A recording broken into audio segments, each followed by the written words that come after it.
মিনহা খালাকনাকুম অফিহা নুইদুকুম অমিনহা নুখরিজুকুম তারাতান উখরা। আসসালামু আলাইকুম। সবাই কেমন আছেন? আশা করছি সবাই ভালো আছেন। আলহামদুলিল্লাহ আমিও ভালো আছি। চলে আসছি নতুন একটি ভিডিও নিয়ে। মানুষের মেরুদণ্ডের হাড়ের নিচে গোল একটা হাড় আছে, যেটা মেরুদণ্ডের পিছনে একেবারে নিচের অংশে থাকে। এই হাড়টা কখনো পচে না, এই হাড়টা কখনো মাটি খেয়েও ফেলে না। এটা আল্লাহ তাআলা যেরকম বানিয়েছে ঠিক সেই রকমই থাকে। আল্লাহ তাআলা যখন কিয়ামত শুরু করবেন, ইসরাফিল আলাইহিস সালাম যখন সিংহায় ফুৎকার দিবেন, প্রথম ফুৎকারের পরে সারা পৃথিবীর সব কিছু ধ্বংস হয়ে যাবে। এরপর প্রচণ্ড বৃষ্টি শুরু হবে। সেই প্রাণীগুলো ধ্বংস হয়েছে, যেই প্রাণীগুলো আল্লাহ তাআলা সৃষ্টি করেছেন। এই প্রাণীগুলো ধুয়ে মুছে একেবারে সাফ হয়ে যাবে পুরা পৃথিবীটা। যখন দুনিয়া পরিষ্কার হয়ে যাবে, তখন আবু হুরায়রা রাদিয়াল্লাহু তাআলা আনহা বলেছেন যে নবী পাক সাল্লাল্লাহু আলাইহি সাল্লাম বলেন, প্রথম ফুৎকার থেকে দ্বিতীয় ফুৎকারের মধ্যবর্তী সময় হবে 40। এখানে 40 ঘন্টা নাকি 40 মিনিট নাকি 40 দিন নাকি 40 বছর, এই কথা কেউ বলতে পারবে না, কারণ এটা নবীজি ক্লিয়ার করে বলেন নাই। তবে অনেক মুহাদ্দিসগণ বলে গেছেন যে প্রথম ফুৎকার থেকে দ্বিতীয় ফুৎকারের মাঝে যে ডিউরেশন থাকবে, তাতে হয়তো 40 বছর হওয়ার সম্ভাবনাটাই একটু বেশি। আর এই 40 বছরে কি হতে পারে?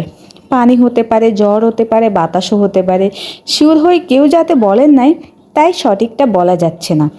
এরপর দ্বিতীয়বার যখন সিংহায় ফুৎকার দেওয়া হবে, সঙ্গে সঙ্গে আল্লাহ তাআলা আমাদের যে হাড়টা থাকবে, সেই হাড়টাকে দিয়ে এই যে পানিটা আসার পর গোশত হবে, তারপর গোশতের মধ্যে রক্তের সঞ্চারণ দিবে।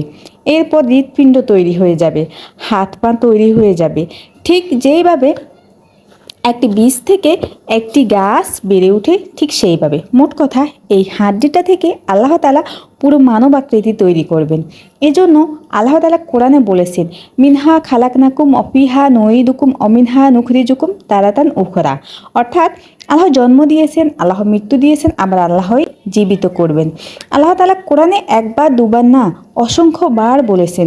মোট কথা এই হাড়টাকে বিজ্ঞানও বলেছে যে এখান থেকে বিশেষ কিছু সম্ভব। বিজ্ঞান এই হাড়টাকে নিয়ে অনেক গবেষণা করে দেখেছেন যে এই হাড়টার মধ্যে বিশেষ উপাদান থাকে, যেটা এটা দিয়ে পুনরায় নতুন কিছু করা সম্ভব হবে। এটার সাথে বিজ্ঞানীরাও একমত হয়েছে।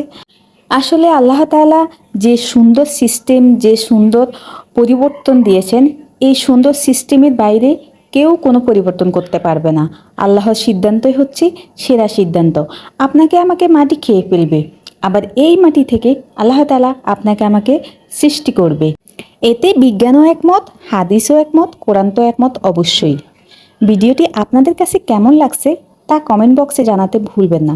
আর যদি ভালো লাগে তাহলে লাইক, কমেন্টস আর শেয়ার করে আমার পাশে থাকবেন।